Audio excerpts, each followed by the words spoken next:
Hello guys, welcome back to Mallikarjun channel. This is Mallikarjun. Today it's going to be one of the continuation session for my rack course. This is going to be on understanding the root script. There are many root script. We're going to run it as part of my clusterware setup, as part of my clusterware installation, and also as part of my clusterware upgradation. So now it's a time for us to understand what are those root script and then why we need to run these root script during the installation process, and also what exactly these root script are going to do at backend in order to form a clusterware, in order to form a rack cluster in my Oracle environment, right? So let's deep dive into each of these script and then try to understand what exactly these script will do. And if you are new to my channel, always go back to YouTube and search for Malik034, and then please do subscribe. And if you like my videos, please give a thumbs up and do watch my videos. And if you are like missed out my previous class, you can always go back to my channel and then search for this rack course complete understanding, and then there are already two sessions are already covered, and then the videos are uploaded. You can, I strongly recommend to go back and then refer those videos before continuing with this particular session. And then if I can briefly go over those two videos, one is we understood about clusterware and grid infrastructure and what we need to know, and then where are my log locations and how my clusterware directory structure works, and how my the database rack database is going to be coordinate with my clusterware. So everything we understood our 101 series, and in 102 series we understood completely about grid infrastructure, and then grid infrastructure installation, and then the upgradation, and what are the major factors, how I can install my clusterware and how I can upgrade my clusterware. Everything we seen on that 102 series, and now this 103rd series, that's going to be root script understanding. So let's get started with those root script understanding in deep dive details. What exactly this root script will do?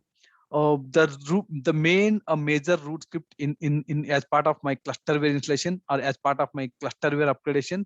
There are many scripts I'm going to run it. Out of them, what basically this root script will do? The root script will invoke a config tools and set the permissions on the binaries, and set the permissions on the directories, and set the permissions on libraries and binary executables, and create a required missing and required directories, whatever necessary for my clusterware, and instantiate variables in a script, and then it is internally run multiple shell scripts, and then create my clusterware and then do a post configuration, and then again root script can be used as part of your installation and upgradation and also the patching functionalities. So there are many root scripts, so we are going to run it on day in and day out. When you talk about your GI installation, when you talk about your GI upgradation, when you talk about your patching, there are many root scripts, so we will deep dive and then understand all of them. So these are like a few examples and which are scenarios we are going to use it during the installation, during the upgradation, during the patching process, and also what exactly this root script is going to do. It's going to invoke the config tools. It's going to set the binaries, permission on my binaries and libraries and directories, and it's going to create whatever the directories are necessary, and it instantiate the variables in the script, and also it runs multiple shell script within that, and also it configure my clusterware, and then it will do a post configuration after that my clusterware.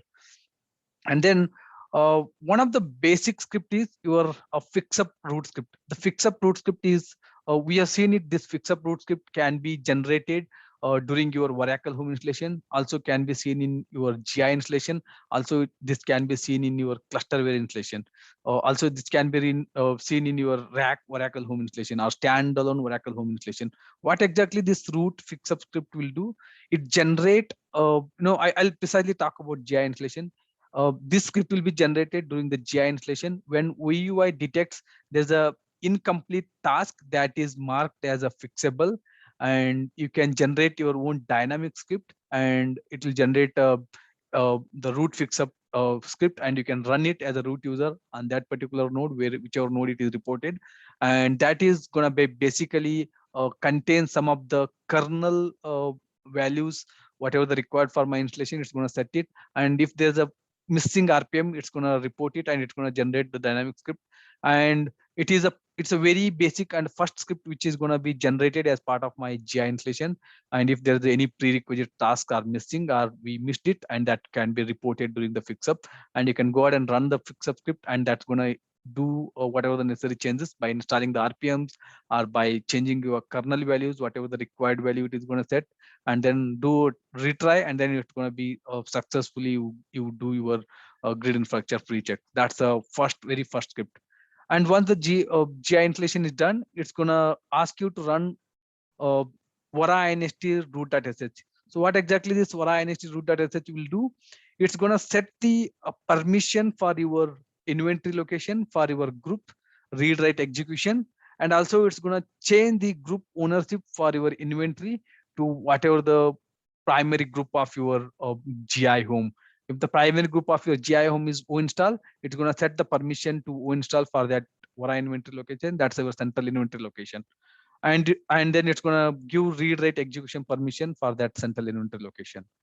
That's a very basic the second script what you can come across when you run your when you install your grid infrastructure, or when you install your Oracle home, or when you install your Clusterware Oracle home.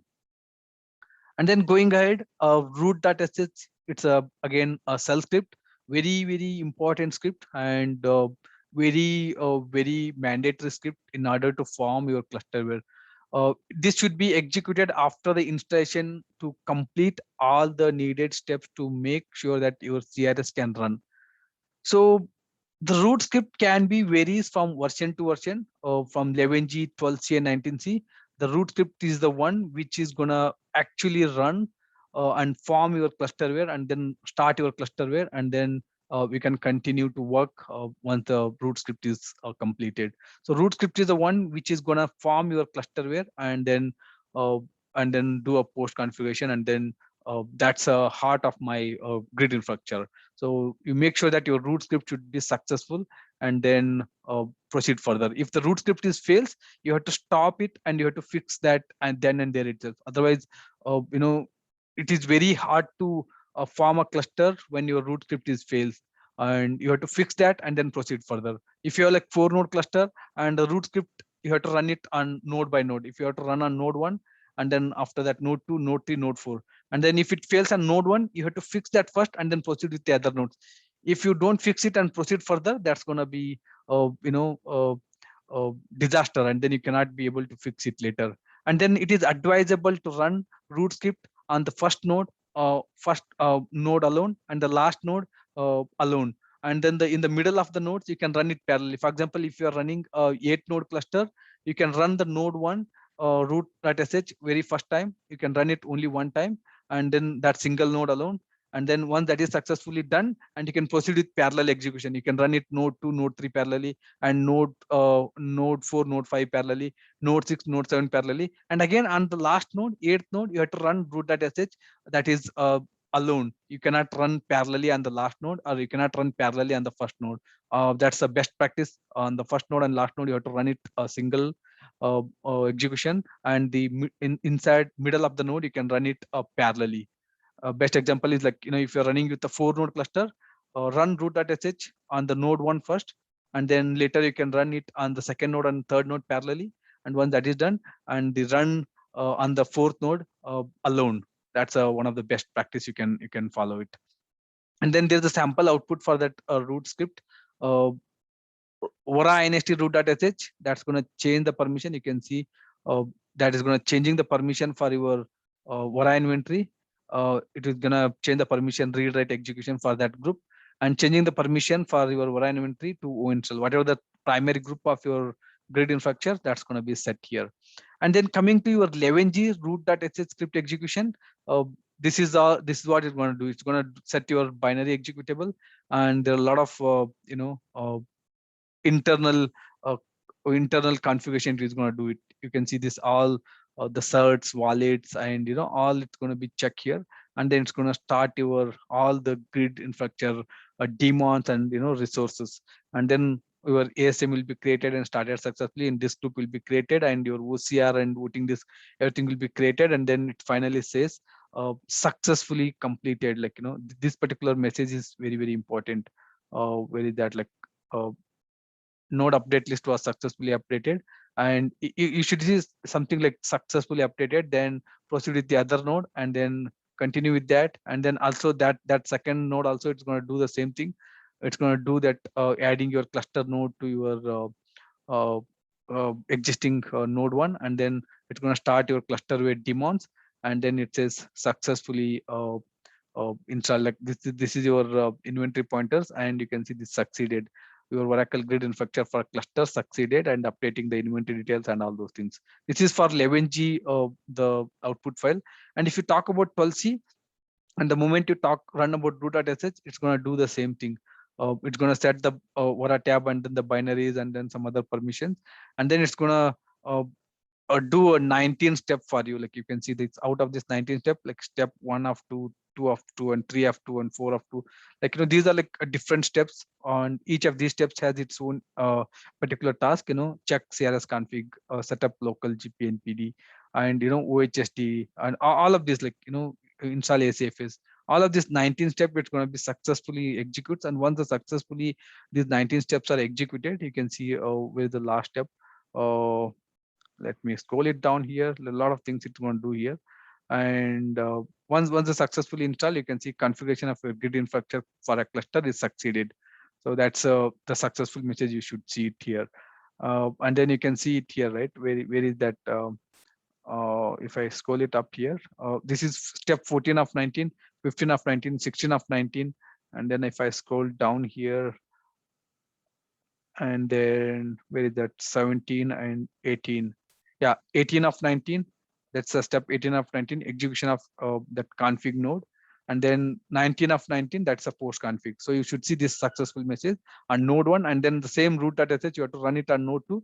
And then in node 2 also, you should see the same 19 steps here, 17 of 19 and 19 of 19. Your configuration of Oracle grid infrastructure for a cluster is succeeded. You should see these kind of messages that indicates it's successfully completed.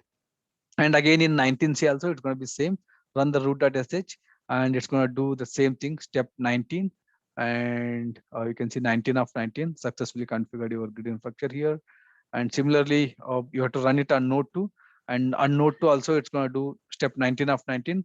Oracle configuration of grid infrastructure is completed successfully. So you should see this kind of message. Then only it's indicate that root script execution is successful, and then you can proceed further, right? There's a bit changes from prior to 11G and the post 11G. So if I see here, right, root.sh script in pre 12.2, the root.sh script internally used to call two scripts. One is your root install script, and then the root config script. These are the two scripts your root.sh used to call it internally. That is prior to 12.2. And what this root install script used to do, it check for the permission and set the permission for some of the binaries and libraries and directories inside my CRS home, and which need to be owned by root user. So it's going to set the permission to root user and then proceed further with the next script. That's your root config script. That what exactly this root config script used to do, it performed the several tasks, and finally it used to form a Clusterware out of that particular node. And then it used to start my stack, cluster node stack, and all the cluster daemon services. It's going to start my ASM on that particular node. So that was the pre 12.2. And what happens in 12.2 onwards? In 12.2 onwards, the root.sh script, that script itself used to run a multiple subscript.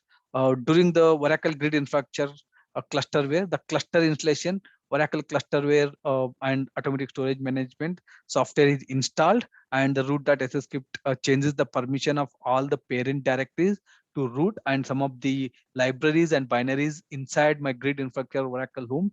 It's going to change the permissions of some of the libraries and binaries to Oracle, and then it used to grant some of the access to Oracle users, and then it used to form a Clusterware. And then this root.sh used to run a several script internally. What are those several scripts? Root.sh calls these many scripts. So what are those scripts? One is root macro.sh, root install.sh, and set owner.sh, and root add rdbms.sh, root add file map.sh, and root crs.pl.sh. So out of this 6-7 script, these are like small. I just mentioned here small. It means these 5 scripts are very, very small. It is just a basic checks. You can see validate the Oracle home and the users, create some of the local files and directories, and opens up temp permissions and miscellaneous file permission checks and miscellaneous file permission checks. And root crs.pl is a very, very important and the main script, which is going to actually form my clusterware on that particular node, whichever node you are going to run on that particular node. It's going to form my clusterware on that particular node and start my ASM and start my all the clusterware daemons and services. And this is a main script for configuring my clusterware. And if this particular script fails, uh, you should not proceed further. You have to fix that issue first and then proceed further. And then whatever these 5 script fails, it is easy to fix. But if this particular script fails, you have to scratch your head and then you have to fix that particular issue and then proceed further. And then troubleshooting, this is a very, very beautiful MOS node. You can always refer 1053970.1. Most of the common issues with the root.sh, problem with some of the network configuration, problem with the storage configuration on your OCR voting disk, wherever it is located, and some of the permissions issues with your var temp, especially your var temp.oracle. This is your inside this .oracle, you can see so many socket files, and there might be problem with the permissions and improper permissions, improper executions, and you have to clean up this .oracle and then proceed with the next installation. If the installation fails, you have to check that permissions and grant that proper permission, or you are cleaning it up and your already existing environment, you're cleaning it up, go inside your var temp and remove this .oracle or all the socket files and then start with a fresh installation. So these are like common permissions issues you used to see it. And the problem with your vendor clusterware, if you're using a third-party vendor clusterware for your storage software, that that might be a third-party software that you need to install some of the couple of RPMs compatible to your Oracle and other things. And some of the other configuration issues where we encounter, we need to figure that out. And sometimes it might be a Oracle bug. You need to apply some of the OS patches and other things. Right. So continuation with that troubleshooting, again the same MOS node. One of the most configuration issues, whatever these configuration issues in previous slide, right? This whatever the configuration issues, permission issues, and the network issues, all these issues can be pre-definedly identified using your Cluffy check. So before you proceed with your grid infrastructure installation, it's one of the best practice to check your Cluffy, use your Cluffy, and then you can pass the stage and keyword pre, that is going to be your CRS install -n, that is your cluster node, rack node 1, node 2, node 3, node 4. You have to mention all the comma separated by all your rack node list, and -r version, whether it's 11G, 12C, 19C, 12.2 or 19.3 or 19.4, whatever that version, you can give that version. -verbose, verbose is for detailed output. It's going to give you detailed output and it's going to do a complete pre-check for you, and then it will give you a summary, what are the fail checks, what action you need to take. And if it's a network failure, network MTU setting or network ping is not happening, or the network connectivity between your public IPs, private IPs, and the scan IPs, and the name resolution is not happening for your scan IPs, VIPs, public IPs. All those network checks, all those memory check, all those permission check, everything used to happen using this run Cluffy. And then if the run Cluffy is successfully completed, and that's a green signal, you can proceed with your grid infrastructure installation. Without a run Cluffy check, you never ever try to install your grid infrastructure directly. So one of the best practice is always check Cluffy check before you start with your grid infrastructure installation. So these are like usage, you can make use of them. And then again, continuation for my troubleshooting. If the root.sh is failing in one of the first 5 scripts, those 5 scripts are very, very small script. I can go back here, 1, 2, 3, 4, 5. These are like very, very small script. You can easily fix these 5 scripts, whatever the failure reason, and it's easily fixable, and then proceed further. And if it fails with the 6th script, that is a root cr.fail, that's very, very important. First 5 script that it fails and it should be fixed. It's an easy fix and it can be fixed easily, and then proceed further, because these are like small permissions and directories and other issues, like it can be fixed easily. However, the most problem comes likely when it's going to run that root crs.pl. That's a major script where it's going to run which is going to actually form your clusterware on that particular node, and it's going to start your clusterware daemon and then other services that you should be very careful when you are running with your root crs.pl. So and then if that fails, you have to scratch your head and then try to fix that first and proceed further with the other nodes. Without fixing this particular node, you never ever go to the next node execution. And then most of the common log, you can see grid home, CFG2 logs, and CRS config, root CRS, and the node name .log. So this is the log for your installation. You can check this log and then check it out, what the failure reason, and then try to fix that one. However, you should check the clusterware alert log that will be in your grid home log and the node name, and you can see that alert log. You can check that alert log and what is the failure reason, and fix it and then proceed further. All right. Again, diagnostic, how you can collect your root.sh diagnostic. One is your CVU Cluffy output. That's one of the very basic checks. You need to make sure that it should be run before you proceed with your installation. And the root script logs can be found in your grid infrastructure home, CFG tool, and CRS config. So this is the directory. You can see all the root script and you can read through all those trace files, log files, and try to fix what was the cause for your failure. And then logs under your Vara inventory, and then the logs, that's your basically you can read your /etc Vara inst.loc, which will tell you what is your central inventory location. That will be default use your own app Oracle and then Vara inventory. So most of the time, so go inside that inventory and then logs, check for all the logs. And your ASMCA and other configuration logs can be found in your Oracle base and CFD2 logs. And then some other recommended first pass diagnostic logs or like diag collect.sh. You can run it from all the nodes and then see what's gonna read all those through logs and then see what was the cause, and then what is there any issues reported in your diag collect.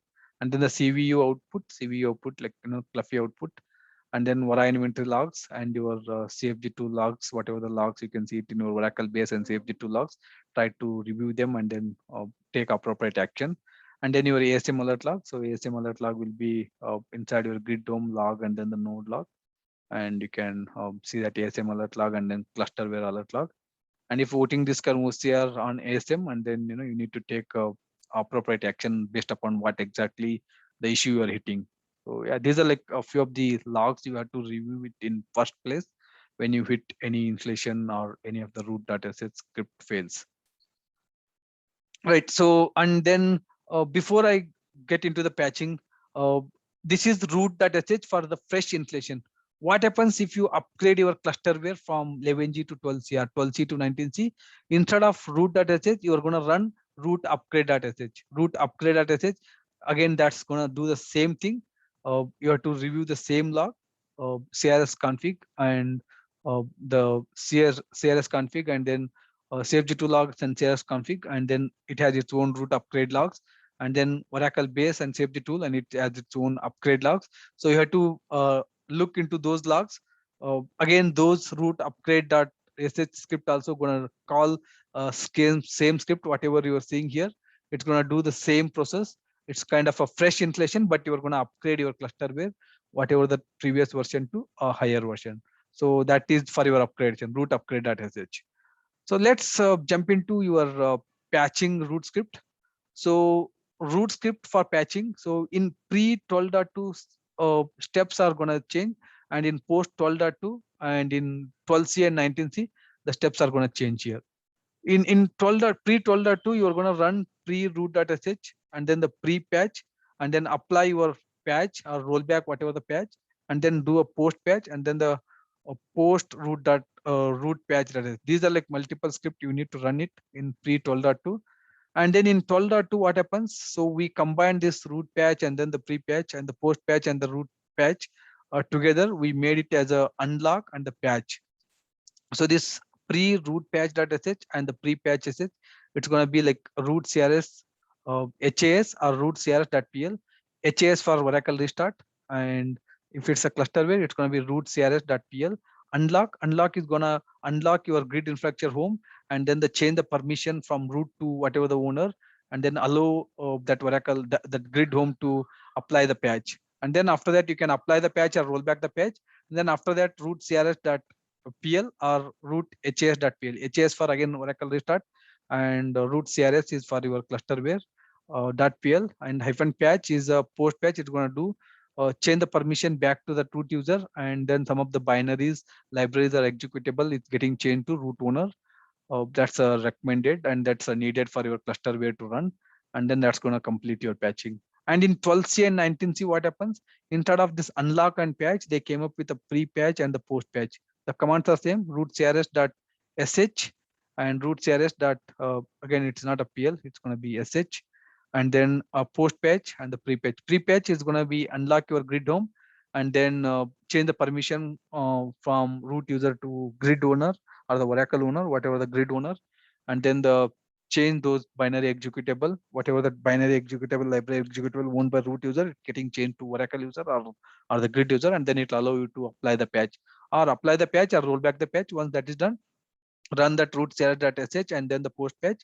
It's going to lock your grid home, and then it's going to set that permission back to root owner. So this is like a root script which are required for your patching exercise. Again, very much needed script for your any kind of patching activities on your clusterware. Right, so that's pretty much about whatever the root script available for your clusterware installation or clusterware upgradation or clusterware patching. So these are like a mandatory script. You have to run it and make sure that all of this script will complete successfully without any error message, and proceed further with the next steps. And if that fails, it is recommended to read through and collect all the required logs, and then read through all the logs and then take a necessary action, and then proceed further. So that's all about today's session. That's about root script understanding in my clusterware. And then in our next class, we'll talk about the checkpoints in my clusterware, and then clusterware deinstallation overview. So yeah, stay tuned, and then keep watching for further updates. Thank you, guys.